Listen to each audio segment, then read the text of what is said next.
Hello everyone, I'm Paul and today we're solving problem 3512, minimum operations to make array sum divisible by k. This is easy and this is a fun one to have a basic understanding about divisibility. So let's start. We are given an integer array nums and some integer k. So let's say this is nums and k is 6.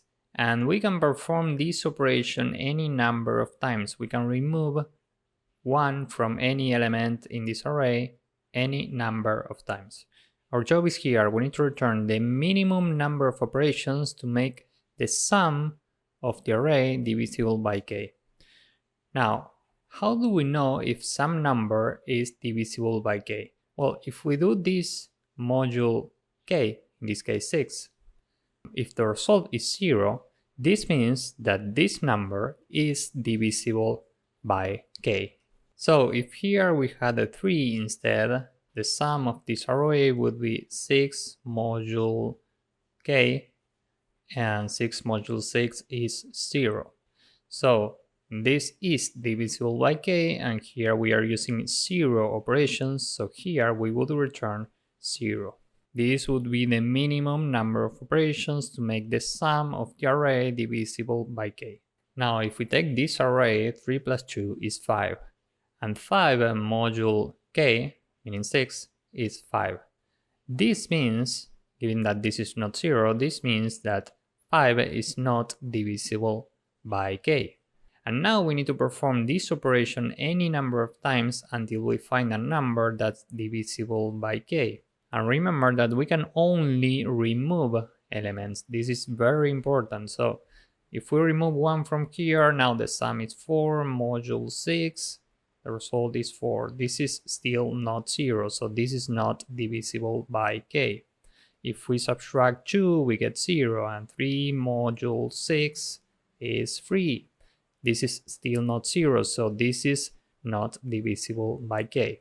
At some point, we will reach an array with 0, 0, and 0 module 6 is 0. So this is divisible by k.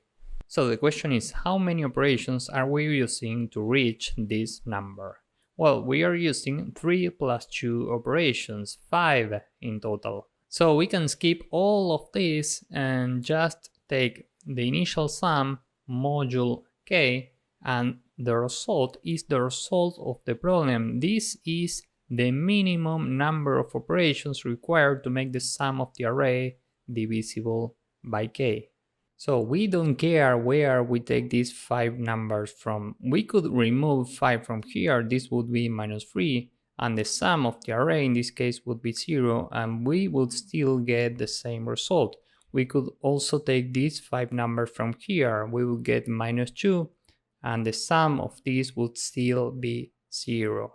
So the time complexity here is big O of n, because we need to get the sum of this array, and space complexity is big O of 1. So with this in mind, let's go with the code.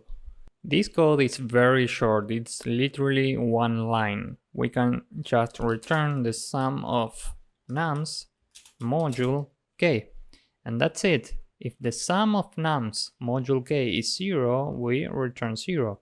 If it's something else, we return that something else. Okay, so this is it. Let's submit this.